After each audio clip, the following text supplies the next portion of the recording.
perguntas, ok? Ok.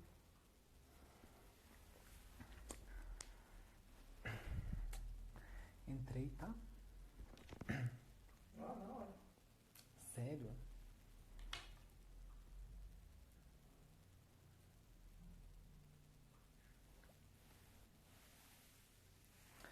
Olá, gente. Tô só ambientando aqui, fazendo teste, tá bom? Vamos ver a conexão, como que tá. Tem gente chegando, vamos lá, que aí eu entro um pouquinho antes e às 8 a gente começa, tá bom?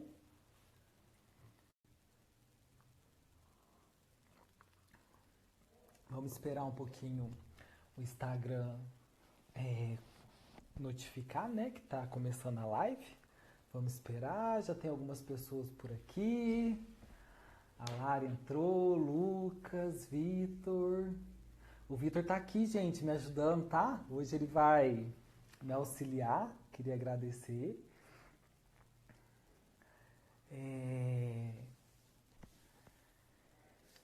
Bom, não sei por aí onde vocês estão.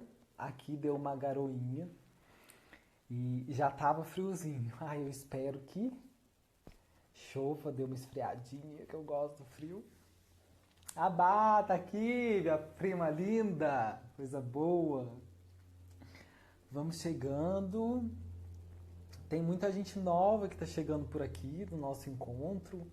Pessoas que às vezes eu não conheço pessoalmente, mas seja bem-vinda,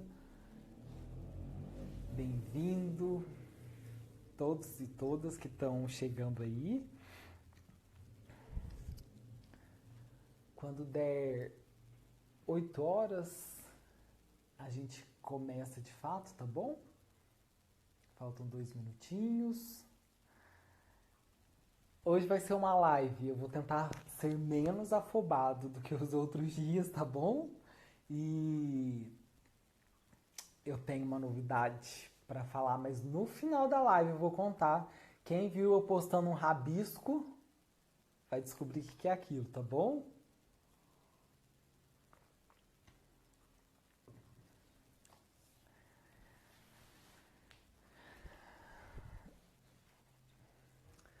Vamos chegando, gente. Vamos lá, estamos a alguns minutinhos para iniciar a nossa live de hoje.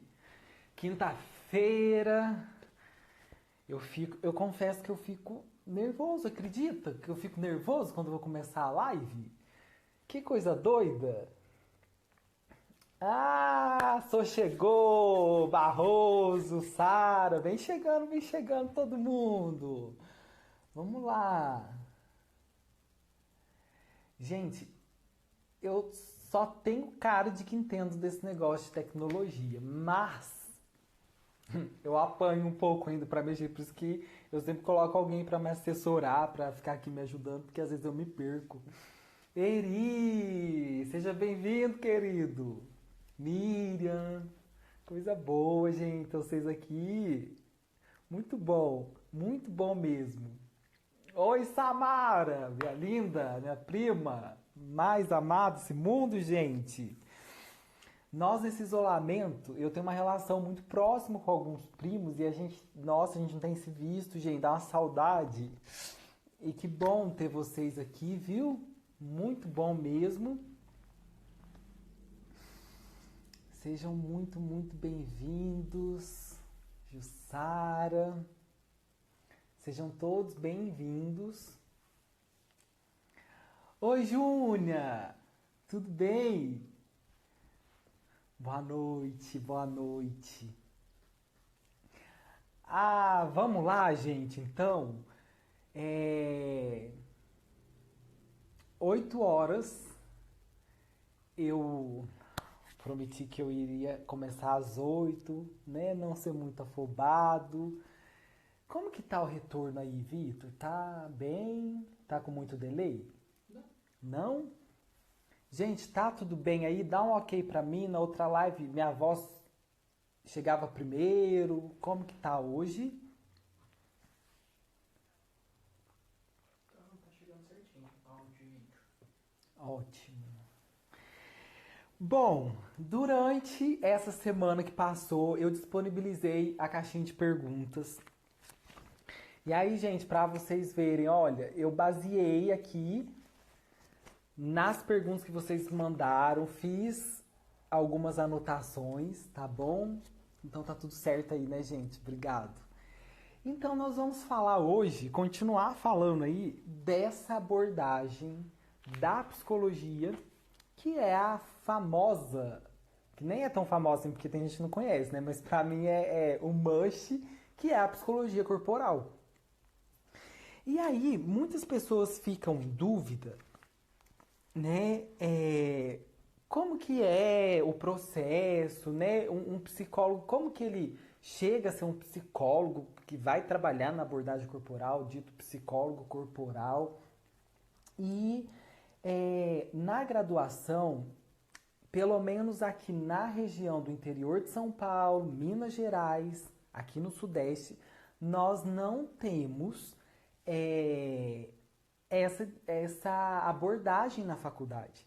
Ela é uma abordagem bem à parte, assim, a gente não vê, raras as vezes quando é citado o nome do Reich, e isso tem um motivo, né? Uma das perguntas que me mandaram, na verdade, umas 4 pessoas me mandou essa pergunta e eu sintetizei no seguinte, né? Por que que a psicologia corporal, ela não é tão vista, né? E ela não é tão reconhecida entre as pessoas, né? Da área da psicologia ou da área psi, seja da psiquiatria, os psicanalistas. A psicologia corporal, ela surgiu com Reich, ali junto com o movimento psicanalítico, né? Ali em 1910, por aí. Na verdade, em 1920, depois disso, o Reich, ele vai participar dos círculos psicanalíticos que aconteciam em Viena, junto com Freud, e a partir dali ele vai entender um pouco mais essa teoria e trabalhar com a psicanálise. Porém, em um momento, ele rompe com a psicanálise, né? Pra quê? Porque ele começa a perceber que era dada uma ênfase muito grande na palavra, no que era dito, mas não se percebia como isso era dito, como que a pessoa reagia, como que a respiração dela ficava, o corpo. E naquele momento, né, a gente tem que pensar que é um momento que antecede as 2 guerras mundiais, mas existiam alguns conflitos ali na Europa, né, civis e com armamentos e tudo mais, e as pessoas tinham muito estresse pós-traumático, né, alguns sintomas que a gente vai entender hoje que seriam os sintomas histéricos. Então, por exemplo, uma parte do corpo paralisa, né, uma cegueira que não tem explicação orgânica, enfim. O Reich vai se atentar justamente para isso, né? Ele vai dizer, calma aí, gente, a palavra ela importa, mas tem um corpo que emite essa palavra, que produz essa palavra. O som importa, né? A expressão facial ao dizer uma palavra importa. Os gestos importam, a expressão do olhar importa. Então, o Reich começa a desenvolver, ele não chamou de psicologia corporal, tá, gente? O Reich, ele tem 3 momentos aí, que ele vai desenvolver a sua abordagem. A psicologia corporal a gente usa para designar todas as abordagens que surgiram, que tratam o corpo num processo psicoterapêutico, tá bom? Mas o Reich, ele passou aí por um processo, né, um primeiro momento de análise do caráter, de desfazer, de entender as defesas, depois ele fez uma vegetoterapia e depois ele fez uma ergonomia. Então são momentos da obra e da clínica do Reich que também se modificou depois com os novos estudos, os neo-reichianos e os pós-reichianos. Então assim, tô dizendo tudo isso para introduzir o assunto, já é 8h05, né? Nós temos aqui mais pessoas que chegaram, coisa boa, a Má chegou, Cíntia, Aline, Jéssica, Zélia. Gente, muito bom ter vocês aqui. Pois bem, que história é essa de que se eu olho o corpo eu entendo a mente? Ai, ai, ai, quem que inventou uma coisa dessa, né? Então eu vinha dizendo que o Reich ele deu o pontapé nisso e depois outros teóricos eles desenvolveram toda essa ideia, né, toda essa clínica, esse tratamento, né, esse trato humano que é feito dentro da psicologia corporal. E aí, eu vou falar a psicologia corporal, mas eu estou abarcando todos os teóricos, todos os clínicos, psicólogos, médicos, neurologistas, psiquiatras que fazem parte da família psicologia corporal, tá bom? Então, a psicologia corporal, né, ela trouxe algumas descobertas muito importantes. A primeira delas, talvez, é que a vida ela começa dentro do útero e ali tudo que a criança vivencia, isso vai formar então o que a gente chama aí no senso comum, ou às vezes algumas teorias chamam de personalidade. Né? Então, o temperamento, o jeito de falar, o jeito de ser, a maneira de construir pensamento, de construir sentimentos, tudo isso, né, tem a ver, então, com as vivências que a pessoa vai ter desde o útero. Um outro diferencial também da psicologia corporal, eu vou salvar a live, tá, Sara? Pode deixar. Di, chegou agora, seja bem-vindo, meu querido. Então, a criança, vamos imaginar que ela está dentro do útero. E acontece ali alguma sensação desconfortável, ruim, né? Pode ser uma falta de irrigação, pode ser um tombo que a mãe leva, pode ser uma sensação emocional que a mãe tenha. Isso faz com que essa reação fisiológica, tá? Ela é física, ela é sensorial. Aquele feto capta essa informação, talvez como desagradável, como ruim, e ali começa a se formar, então, o caráter esquizoide. E aí, o caráter esquizoide, então, ele sofre um traumatismo, um trauma psicológico, mas também físico, naquele momento da gestação ou dias após o nascimento. E essa pessoa, que então a gente chama de esquizoide, esquizo vem de fragmentar, vem de cindir, né? Que é a mesma origem para a palavra esquizofrenia, mas não é esquizofrenia. É um jeito de funcionar do ser humano que a gente fala na psicologia corporal do caráter esquizoide. Essa criança, então, ela vai ter um bloqueio nessa região, na região ocular. Isso vai gerar uma série de consequências depois na vida dessa criança, mas de modo geral ela vai criar uma crença, né, uma ideia mais forte que ela mesma, que é: o mundo é ruim, o mundo não é bom, porque as sensações que eu experimentei desde o útero e logo após o nascimento é de que o mundo não é bom. Né? Uma mãe pode olhar para a criança de uma determinada forma e isso faz com que a criança sinta que ela não é desejada, querida, amada. Pois bem, esse é o primeiro caráter, que é o esquizoide. Porém, o ser humano continua a sua evolução, né? O seu processo de maturação. E aí a gente vai já ir linkando com a psicanálise para a fase oral, né? Que é a primeira frase do desenvolvimento psicossexual que o Freud falou. Ele não falou do desenvolvimento ocular, ele começa no oral. Esse momento que é mais comum, né? A gente, comum de falar, de perceber, de ser conversa de cozinha, né? De sala, de roda de conversa, que é assim: o bebê mama, né? A gente sabe que o bebê se amamenta. Então, ele pode se amamentar tanto no seio, né? Quanto na mamadeira, na chuquinha, isso aí não importa. Porém, nesse momento, imagine a criança. Ela tem um dos poucos recursos que ela tem de comunicação, além dos gestos e do olhar, é o quê? A boca, o choro, a voz. Né? Geralmente a criança chora. Ela chora porque ela está com dor. Ela chora porque ela tá com fome. Ela chora porque tá frio, porque tá calor, porque a roupa tá apertada. A criança chora, um bebezinho de mês, ele chora. Imagina um bebê que toda vez que ele chora, ele recebe mamar. Tá com dor, mamar. Tá com febre, mamar. Tá com tristeza, mamar. Ele não é. Tem um psicanalista, o Bion, né? Ele vai desenvolver o conceito de continente, quer dizer o quê? Esse conter, né? Esse holding, né? Que o Winnicott vai falar, que é o quê? Acolher. Esse bebê, ele não experiencia isso, ele não vivencia.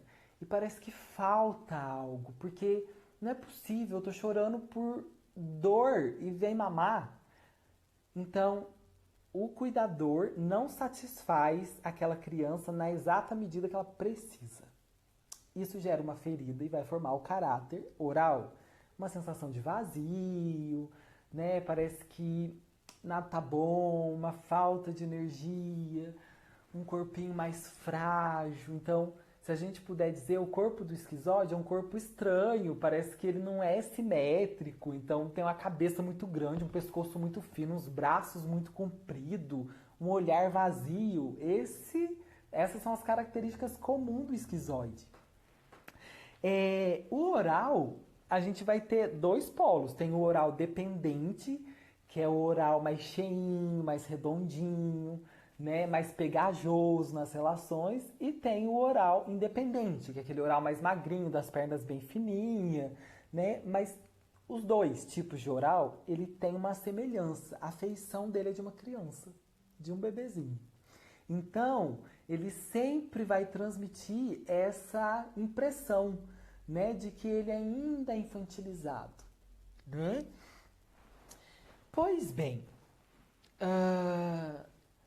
Sara perguntou se a amamentação não traz sensação de prazer e, consequentemente, um alívio. Depende. Se for uma sensação, uma amamentação que traga a sensação de afeto, de calor, sim. Agora, imagina uma mãe que está com o bico do seio rachado, extremamente estressado porque tem conta para pagar, porque o marido traiu, porque não tá mais transando e ela tá puta da vida. Imagina lá ir amamentar essa criança, a criança vai sentir, né? Parece que minha mãe não quer dar de mamar, não. E aquele mamar vai vir e não vai satisfazer, tá bom? Então, continuando aí o desenvolvimento, né? A gente vai chegar num momento onde a gente pode dizer que existe um bloqueio nessa região aqui do pescoço, que seria a região do controle, né? Então, é o que liga a cabeça com o resto do corpo. Essa região aqui. É um momento onde a criança ela tá começando a se diferenciar ela da mãe, né? Porque na fase esquizoide e oral, a criança ela é uma unidade com a mãe. O esquizoide, ele se cinge, ele tenta a todo custo se separar dessa mãe, tanto que ele se separa por inteiro. Ele fica esquizo, separado, fragmentado. O oral, ele tenta a todo custo se unir a essa mãe. Eu te quero, fica aqui, não vai embora, não me abandona, me dá mamar. Esse é o oral. O caráter psicopático ou psicopata, tá? Que não é aquele loucão que sai matando, não, tá? Nessa teoria não é isso. É, na verdade, aquele caráter que ele se sentiu seduzido por um dos cuidadores primários. Pai, mãe, avô, tio. Quem cuidar dessa criança?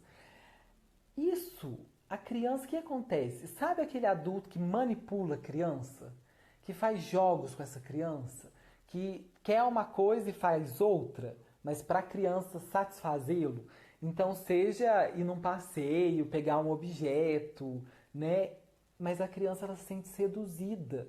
E a sedução para a criança, ela não compreende. E eu tô falando aqui de uma sedução, não é uma sedução erótica, tá? É uma sedução de afeto nas relações. A criança, ela, quando vê, ela tá fazendo algo que às vezes ela não queria para aquele adulto, né? Mas ela tenta a todo custo satisfazer esse adulto, porque é o que ela tem. É quem ela ama, é quem cuida, é quem dá a vida, é quem mantém a vida. Então essa criança, ela começa a se sentir o quê? Controlada, né? Então, e aí tá chegando perto do controle dos esfíncteres. Então, às vezes, tem muita jogada disso. Se você parar de fazer xixi aqui, você vai ganhar tal coisa. Então, a gente vai ter aí a formação de um caráter psicopático, tá bom? Depois disso, eu tô vendo que tem gente mandando perguntas, tá bom? Eu já entro na sua pergunta, tá joia? Depois disso, vai estar ali na fase do controle dos esfíncteres. Isso está acontecendo por volta ali dos 2 anos e meio, 3 anos. Surge o caráter masoquista. Quando? Imagina uma criança que faz cocô numa hora que não é para fazer. E ela é humilhada por ela ter feito aquilo. Olha que merda você fez. Você fez passar vergonha. No meio do churrasco, você acha que precisava daquilo, não tinha fralda. Imagina um adulto, né, um cuidador primário falando isso para uma criança. Ela vai se sentir extremamente humilhada, porque, na verdade, gente, nós adultos tentando aprender uma língua, uma segunda língua, é mega difícil. Imagina uma criança tentando controlar os esfíncteres, o xixi, o cocô. Gente, é muito difícil, é que a gente não lembra, mas é muito difícil. E ela, nesse esforço todo, tentando controlar para o papai e a mamãe não ficar bravo com ela, ela não consegue segurar e ela ainda é humilhada por aquilo. O que vai acontecer com essa criança? Ela vai formar um caráter masoquista, que é do que? Eu aguento. Pode me humilhar que eu aguento. Você tá me xingando, mas eu tô aqui firme. Então, só para voltar um pouquinho, o caráter psicopático, por estar nesse momento aqui, né, a maturação do sistema nervoso está centrada nessa região, a gente vai dizer que o bloqueio ele acontece nessa região cervical.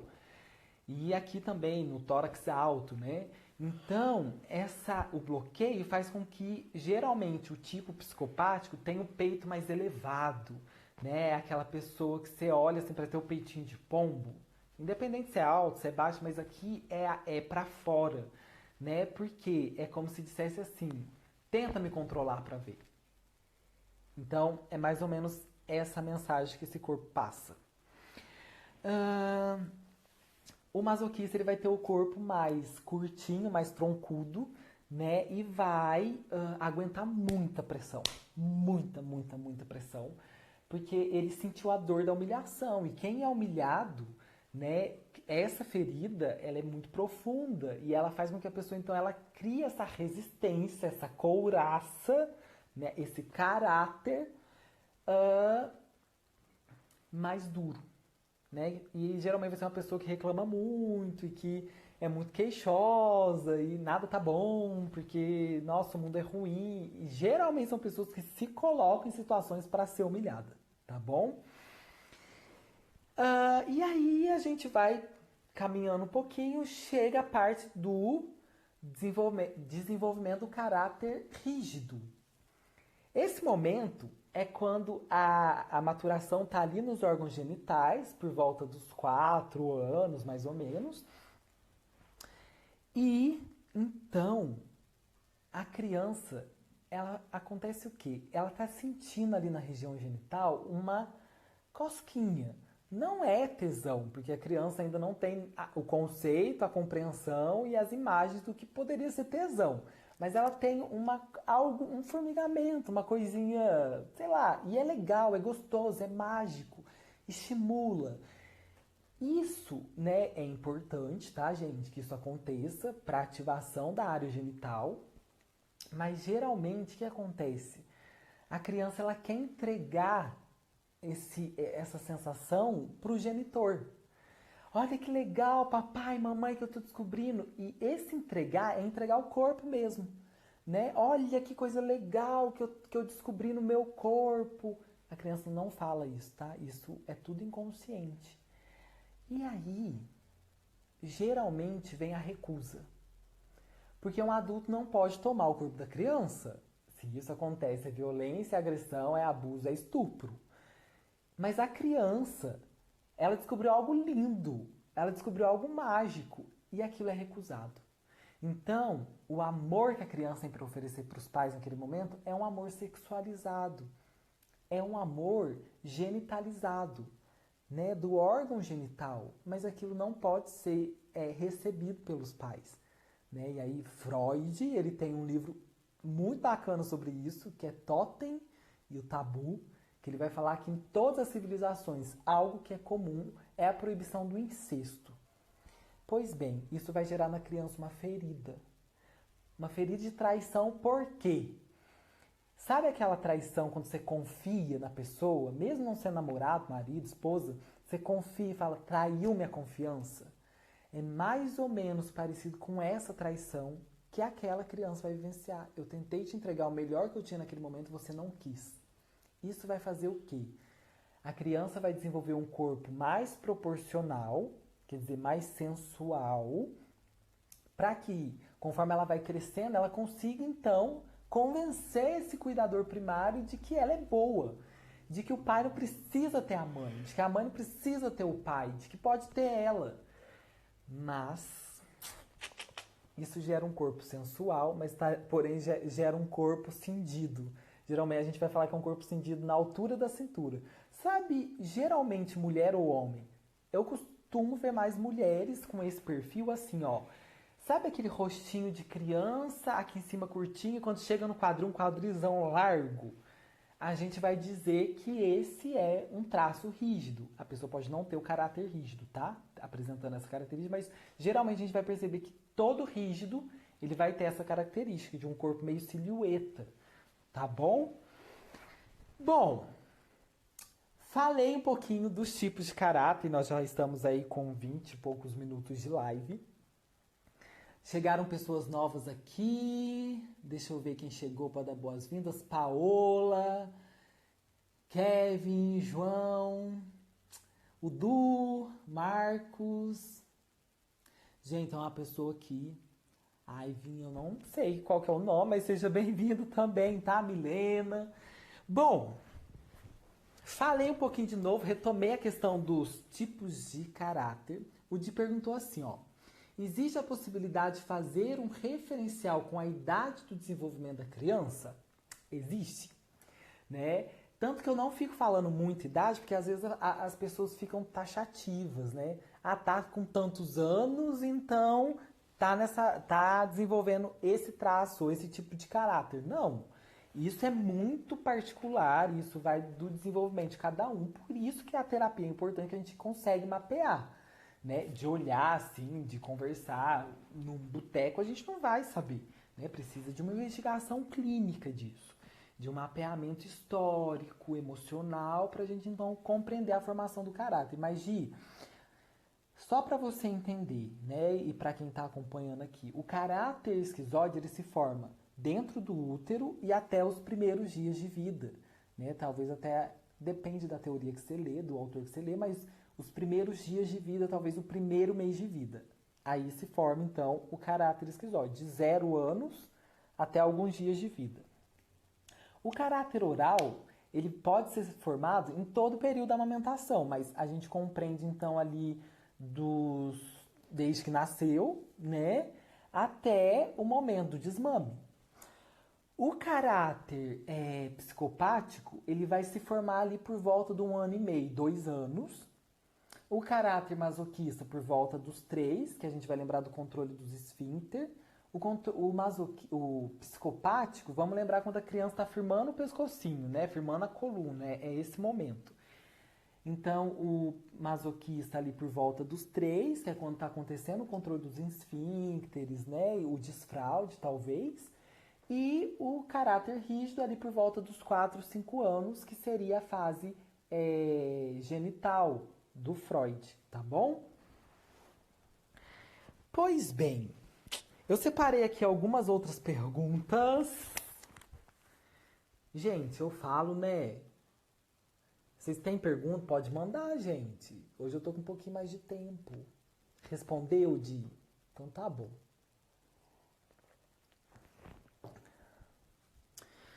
Bom,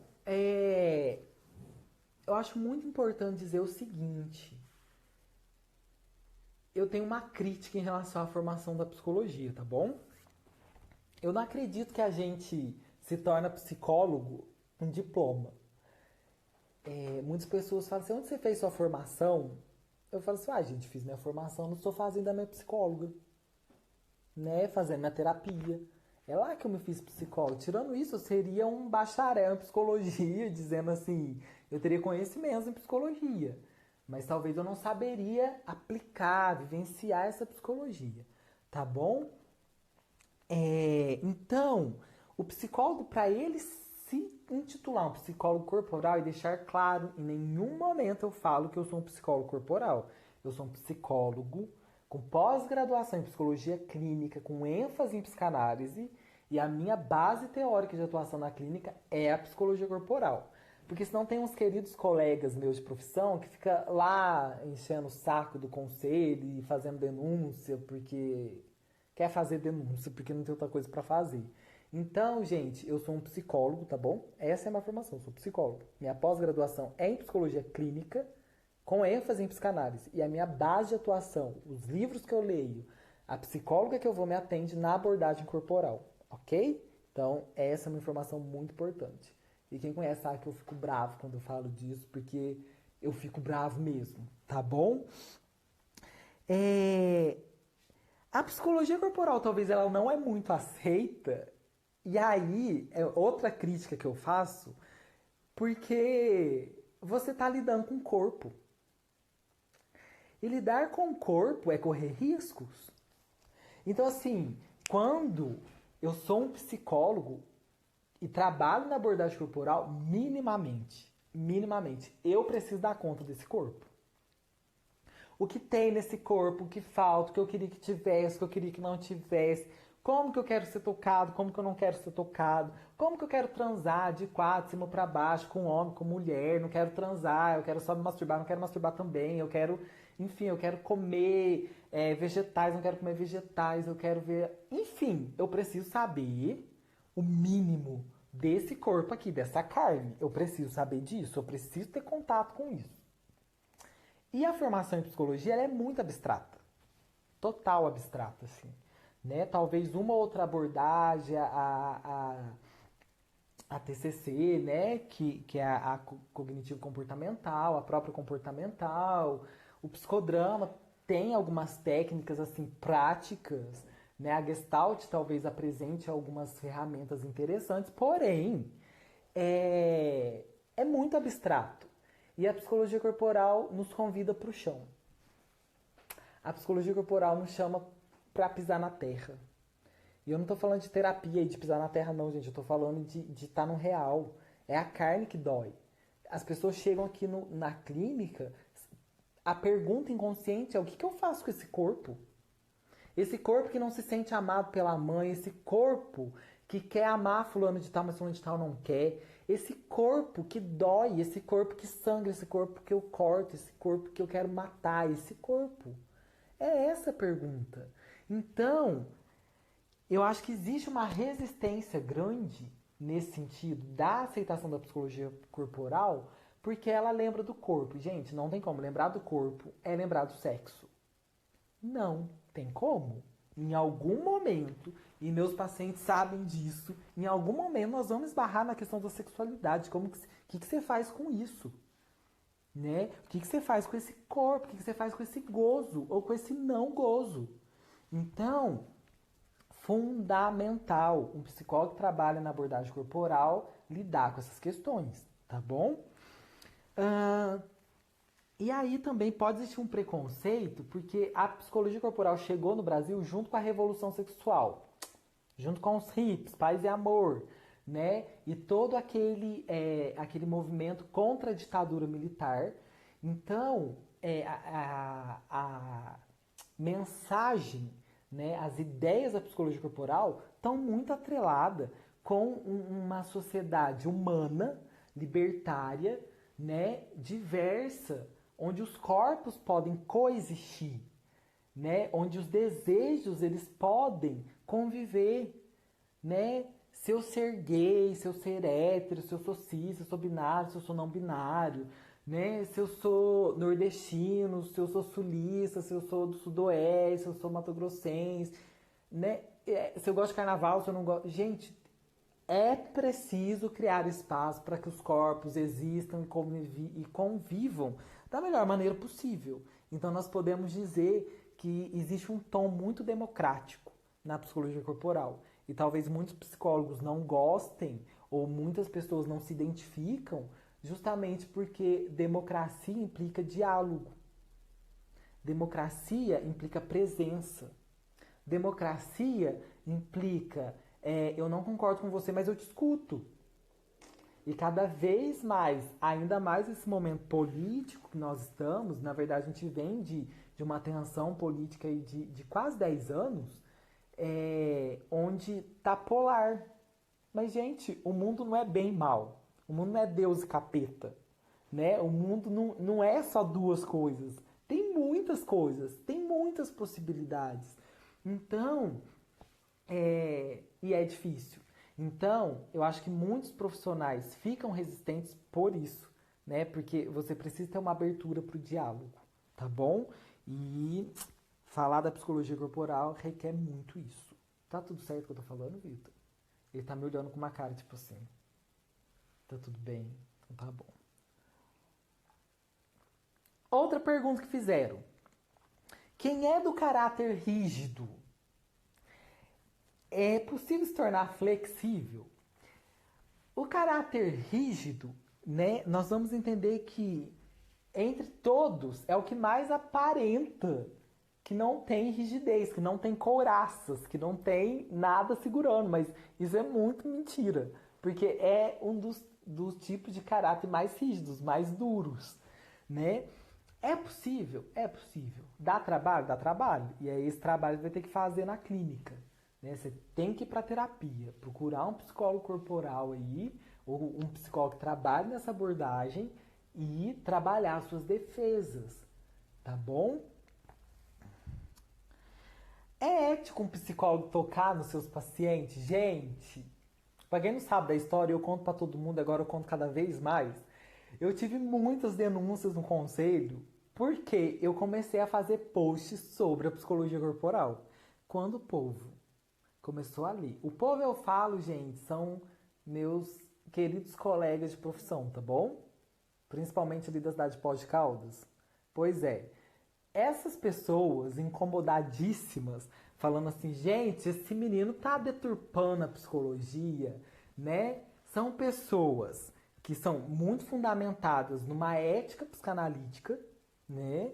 E na psicanálise, a distância física dos corpos, ela é muito importante. E aí, gente, eu amo a psicanálise, tá bom?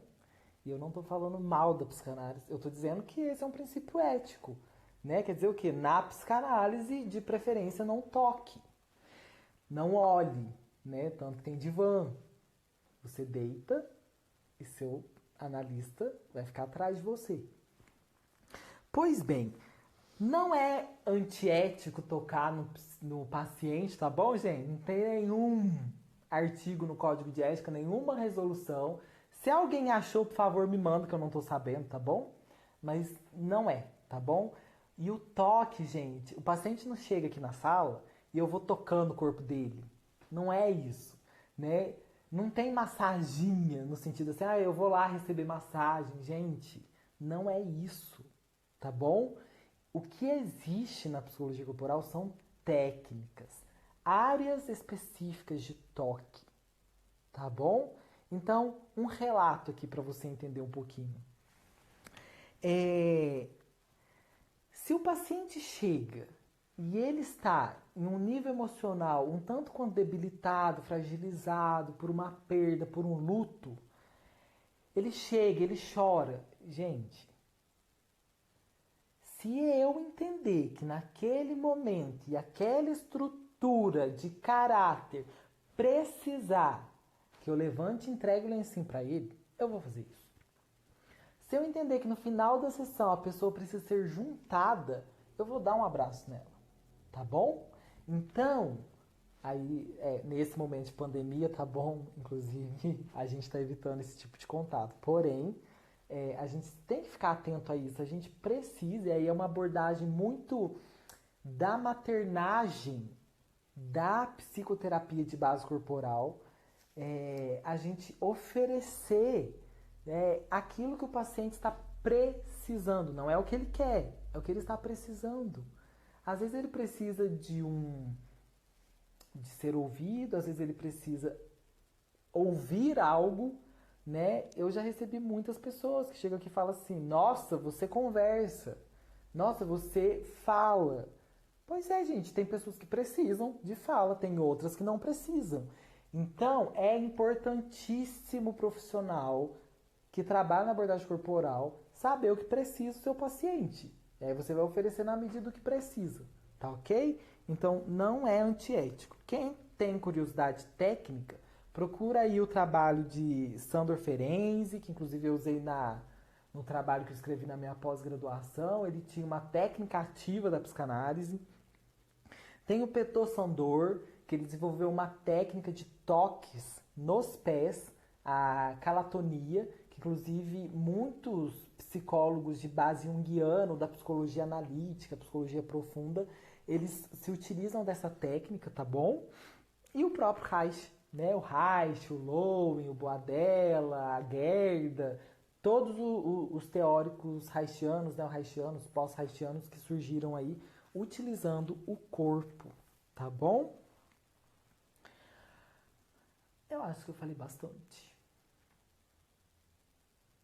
O que vocês acham? Alguém tem uma dúvida? Nós temos 16 pessoas me acompanhando. Não é possível que ninguém tenha mais nenhuma dúvida. Ai, tem uma dúvida aqui da Bia. Bia, te achei aqui pro meio.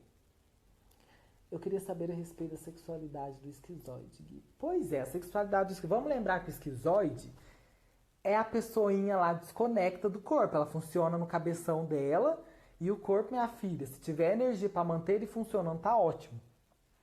Então, me ajeitar aqui.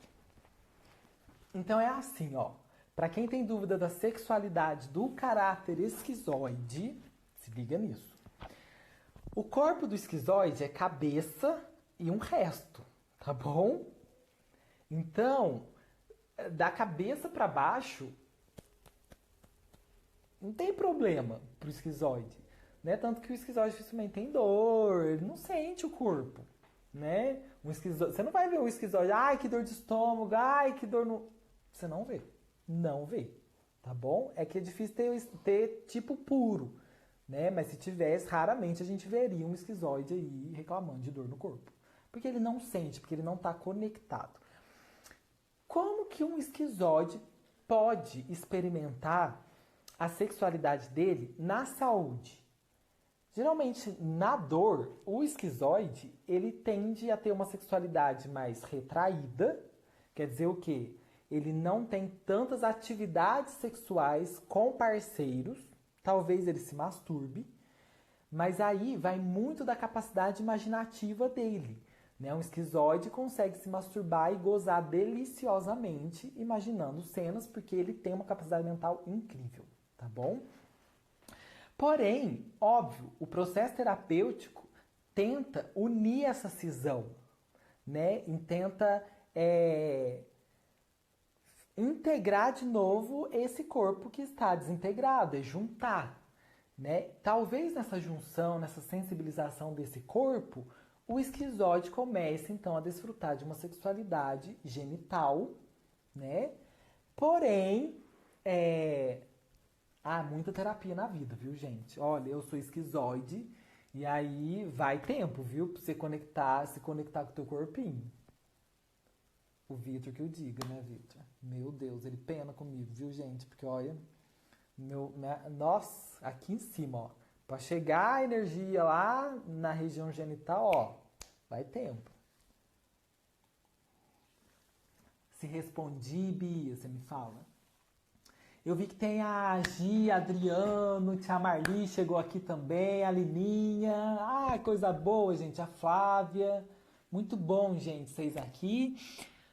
A Sara tá falando que continua. Tá, vou tentar continuar, tá bom? Como a gente consegue saber qual o núcleo e qual o traço de cobertura? Terapia. Terapia. Não tem outra coisa. É terapia. Tem que ir pra terapia. O que eu disponibilizo aqui pra vocês, gente, é a superfície da superfície da superfície do topo da montanha, tá bom? Nossa, bem superfície mesmo. Mas terapia, tá, prima? Não tem outro jeito, tá? Tem dúvidas aí, Vitor? Não, você? Não tem dúvidas. Então tá bom, eu vou deixar a live salva, gente. O Vitor vai me ajudar aqui no final pra eu não perder essa live. Mas, gente, eu falei que eu tinha uma coisa pra contar. Eu vou encerrar contando uma novidade pra vocês. Era uma vez um psicólogo que estava em Poços, de repente ele mudou para Andradas, de repente ele estava trabalhando no CREAS e de repente ele encontrou quem? Bruno Barroso. Bruno Barroso, quem é aqui de Andradas conhece o Bruno Barroso. E a gente descobriu que a gente é primo, tá bom? E aí, a gente conversa vai, conversa vem, e eu nessa abordagem aqui da psicologia corporal e tudo mais, a gente discutindo um dia, ele me propôs conhecer um pouquinho mais sobre uma galera que se chama Papo de Homem. Olha que legal, hein, gente? Papo de Homem. E eu vi um documentário que se chama Silêncio dos Homens, produzido por essa galera do Papo de Homem, e vai falar basicamente sobre masculinidades. Várias masculinidades. E na verdade a masculinidade mais predominante seria essa masculinidade tóxica. Quer dizer o quê? É esse jeito de ser homem que fode com ele mesmo e fode com quem tá perto. Entendeu? Resumindo em português grosso, é isso. E aí, a gente conversando sobre isso um dia, né, no trabalho e tal, depois a gente teve outros momentos aqui na clínica debatendo sobre isso, ele teve a ideia de reunir uns amigos, querido Lucas Moretti, João Fábio Mateazzi, ele, eu, e a gente começou então a fazer os encontros virtuais, a ideia era presencial, mas com essa questão da pandemia não deu, então a gente está fazendo esses encontros, discutindo aí, como que é ser homem? Né? O homem tem que comer todo mundo, né? Seja um homem hétero, seja um homem gay, um homem cis, trans, enfim. Existe essa ideia de que o homem é o valentão, o homem não pode chorar. Todas essas ideias que a gente vem debatendo e vem insistindo. Gente, você tem que ser homem do jeito que você consegue, do jeito que você quer ser homem. Não tem jeito certo. Não tem jeito certo, tá bom? E aí, junto nessa discussão e falando sobre isso, nós encontramos a querida Sarinha, conhecida como Sara da Casa dos Conselhos. Gente, vai vendo. E aí, eu com ela, um dia a gente conversando, a gente falou assim, por que a gente não começa a reunir uma galera, ainda que virtualmente, para discutir temas muito importantes? Por exemplo, gente, fake news.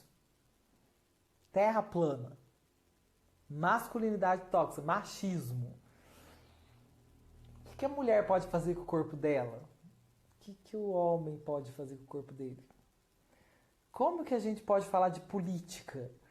Como que a gente pode falar de política sem ser petralha, bolsominion, sem ser polar? Como que a gente pode chamar para o diálogo quem pensa diferente? Pois bem, gente, eu comecei a postar um rabisco assim, ó, vocês viram, né? Tecer. Quem escolheu esse nome foi nosso querido amigo Bruno Barroso. Tecer vem de pegar fios soltos e uni-los e tramar, formar um tecido sólido, resistente, capaz de suportar os embates, os confrontos.